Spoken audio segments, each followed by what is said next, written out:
Hello, everyone. I've been trying to record and share with all of you who's been following my YouTube channel or on the Facebook, or I guess some on Instagram as well. The experience that I'm experiencing all the classes that I teach. For those of you, particularly, I've been posting a lot more than I used to, because that sense of urgency that I am tuning the park, essentially tuning the atmosphere, which I call upon everyone who can, and it is everyone we can do it, one way or another, all of us can do it, to participate in changing the frequency of this earth into a more loving and kind, compassionate way.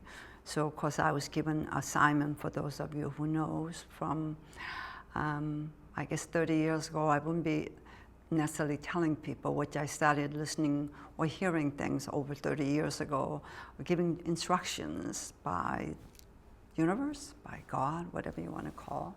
And I would share with few people, but certainly I would not get on recorded and tell the whole public, because it sounds ridiculous, or we weren't ready yet. But I think we are right now. Everybody's ready.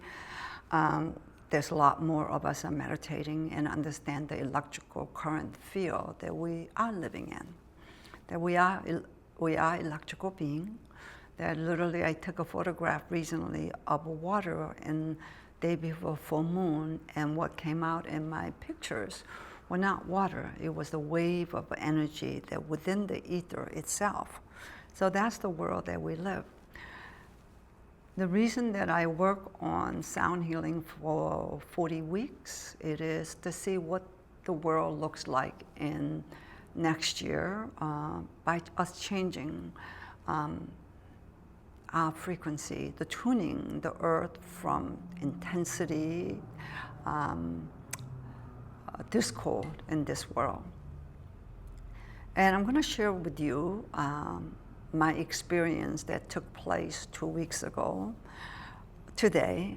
And that was, you know how sometimes you're going to do it tomorrow, you're going to do it next hour, and the next thing you know, the decade has gone by, and I certainly have had many experiences such as that. And I'm trying not to do that anymore. I try to say what needs to be said, do what needs to be done at the present time, and live in the present moment, because I know that is all I have, or any of us have. But what I'm going to share with you is about my awakening experience. And I'm positive I'm not the only one. And not only that I'm positive I'm the only one, but there's thousands and millions of you are having this experience like me. I've been seeking to wake up or to understand. Maybe I had a certain perception of when you meet a person who has waken up, or that's all it means, is consciousness awaken. Maybe I was expecting a little more fanfare, meaning even in myself, that I would be in place, that I could absorb all the information and rest, or I don't know, that somebody would see it. And maybe you had such a thought. But what I come to realize, it isn't. Life goes on. There's one of the Zen saying. So the disciple asked the Zen master, what do you do when you are enlightened? And he said, I'm just paraphrasing it, you chop wood and carry water. When that goes to reverse is, what do you do when you're working on to be awakened? You chop wood and carry water. And essentially that is absolutely true.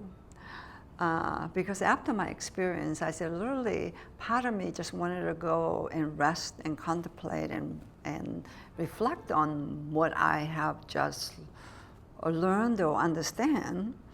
But the life went on. Every second of the day, the things need to be done and things to attend to, and that everything else, that something so big that I've been waiting for all my life, was kind of sitting in the back of my head more than the front of my head. So what I always try to tell my yoga students, meditation students, is this: you don't have to believe me. You don't have to believe anybody. Only believe what you know to be true. And I always go by, it's one of the passage I learned long ago. And it's called what the Buddha says. Believe nothing because wise person said it. Believe nothing because it is generally held. Believe nothing because someone else believes it. Believe nothing because it is written. Believe nothing because someone else believes it. I think we said it. I must have repeated when I wrote this. But believe only what you yourself judge to be true. And this thing called truth, I believe with all my heart and my soul. Every one of us, the worst and the best of us, knows the truth deep inside. We may deny it. We may deny it to ourselves and the world, but we know it inside of us. So when you hear something that rings the truth, you will know it. Follow it, because it will always guide you to where you need to be. Listen to it, because nobody has to know that you believe or don't believe, but you know it. So follow it, listen to it. So what I'm going to share is about my awakening in 2 weeks ago, and it intersects with everything that I do, the tuning of the park that I started 7 weeks ago, a meditation class I teach, or that really the class I teach is to think consciously and live consciously. And what does that look like to you? That's been a question that I've been raising for many, many years. Because truly to live conscious life, it is having a set of values that doesn't necessarily, is not personal. It is to me, it is for the greater good, the truth. Meaning, should you steal something? No. Does it have excuse for it? No. Because you may have reasoning why one steal or do something, but know that for why you're doing it, you're willing to pay the price for it. To me, that has a sense of compass. What we need, we are all here to learn and to grow. And what I learned is that what I asked, particularly about 34 years ago in 1991, and it seems like 91 and 92 was a very important time in my life. I was getting a lot of information from the universe, some much bigger than the other, but it wasn't a time that you talk about these things with everyone. I told a few people, but not everyone. Some may not believe. Then there seems like there was really no point to it. But at this particular point, in 2025, I think we are quite ready as human race, and many, many of us are experiencing. But in 1991 and 92, I asked a very specific question in terms of a magnetic field, that magnetic energy, because I noticed that some people was able to pull things, more chaos, or maybe more success, more joy, but it all felt like a magnet that was pulling. So I asked, I don't understand, how does that work? So I not only studied, but kept my eyes on. All this time, it was always there. My awareness was there. I noticed, so it was no longer I could deny. It was electrical, it was magnetic. And I am a biofield tuner. I work with the energy healings. I do Reiki. So all those things, I've been practicing what I've been seeking. But what I learned 2 weeks ago, Monday, and October 27, I guess, is that what came to me, it is that complete awakening. That sounds funny, right? Complete awakening. Because I still have to chop woods and carry the water. But I understood like a million light bulbs. I've been saying 1,000, but it was much more than that. It just burst open. I wasn't sleeping. People would ask me, soon were you sleeping? Because I dreamed, but I said, no, it wasn't. It was the middle of the day, and as though just all the light, I was almost transported in another dimension. I could see how all this worked. work in a way that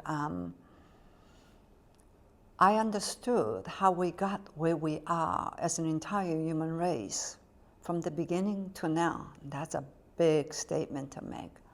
Meaning that what I recognize is that every word that we utter from the beginning, every fears that we had, hopes and dreams that we had, we think oftentimes it's just a word or just reaction.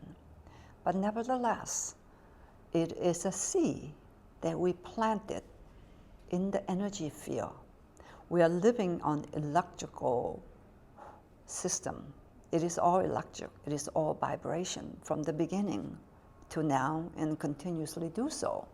So it's like a planting a seed in the ground that you know that sooner or later that it is going to grow. Sooner or later, it's going to take a root and it's going to come up. If you plant it in a really good soil, you have a good chance of coming up. If you plant the thorn, that's what you're going to get. If you plant, gardenia, that's what you're going to get. So whatever that we plant without realizing in our words and our deeds got planted in this universe, in the ether. And it is all taking effect. This is what we are living through. Only thing is, when we weren't so evolved, I think we couldn't quite do the kind of damage that we can do now, or the good things that we can do now, because at the beginning of the time, we were just trying to figure out how to walk straight, right?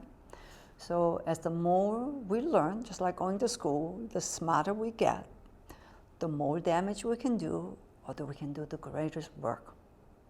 So when we don't realize our power, when we say things and we do things, well, what do we think? If it is a seed that we planted, it certainly is going to come up.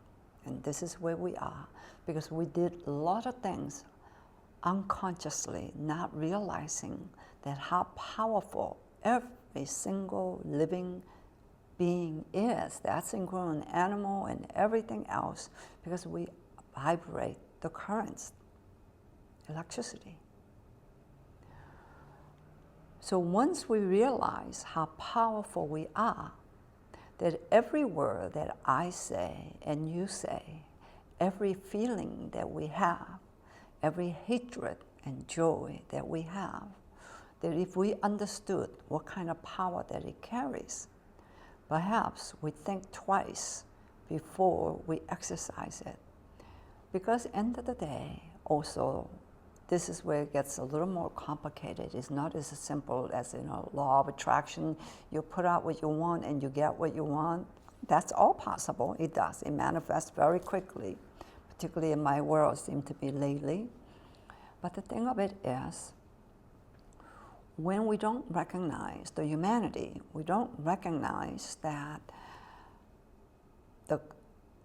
the weight of what we say, because sometimes we just think it's just me. This is what I need, this is what I want, and I like this and I hate this. But the thing is, we do not live by ourselves on this planet. We live with each other. We live with our family.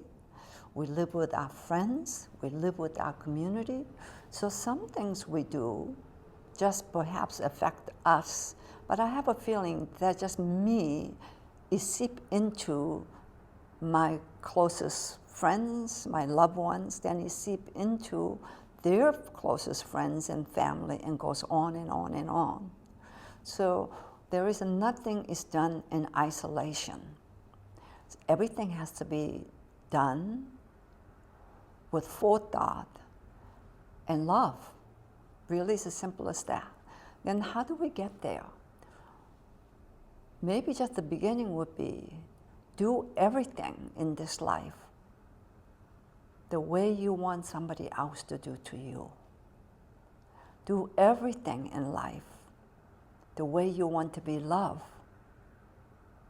way you want to be understood. So do nothing to anyone that you don't want it done to you, because sooner or later, it will take place. What you do have extraordinary consequences. What I do has an extraordinary consequences sooner or later. So that's is a bit of a nutshell into the power we have, the power that you carry. So how dedicated that we are, perhaps, what's the word I'd be looking for? How much energy that you are willing to pour into what you want. It might be the speed of things that are coming. So some things are maybe put it in the ether and so loosey-goosey. It may take a few lifetimes to come up, but it will come to us, not only just to somebody else. And sometimes when we focus intensely, maybe it comes even faster. So it's, again, that conversation go back to where are you willing to put your currency? Except I did not realize really, truly, the weight and the power that I wield within my own personally. I just did not. And I don't know many of you did. So it's good to want, but at the end of the day, that we will exit from this body. This has a time capsule, this has a limit. But our energy will continue as to who you truly are, who I am, truly am.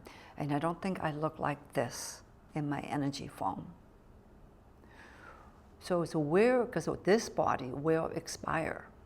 As my podcast is, you're still going to die, and I don't mean that you're going to die, but this body will cease to be.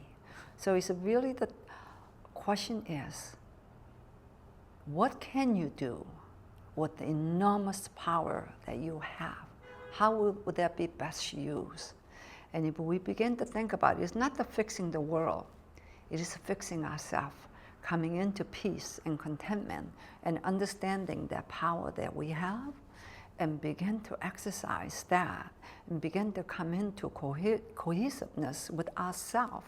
Because if I'm at peace with myself and you are at peace with yourself and everybody is at peace with themselves, there will be nothing to fix.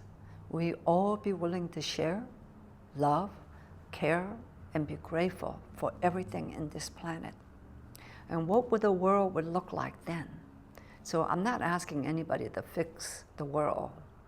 I certainly can't do that. But perhaps if it's time, there's a lot going on the planet, and a whole bunch of people are waking up. Maybe if we give ourselves some thought and a space, it's not the things, because no matter how successful we will get, you will take none of those with you, but the love and compassion that we show to one another. And because when you show compassion and love to one another, it is you show it to yourself. And the last part I'm going to share, because there's so much to go, and if you'd like to know more about this subject, I'd be happy to answer, and I will be teaching this class. Recently, I had a message from a UPS driver who used to come to my studio over 30 years ago. I was surprised. He found me. I shouldn't be, because we can find everybody on the internet now, right? He looked for me, and he found my phone number and everything, so he left me a voicemail. One of the things he said to me, this is 30 years ago. Well, actually, I closed my studio about 20-some more, so he was my driver for years, who came to pick up things.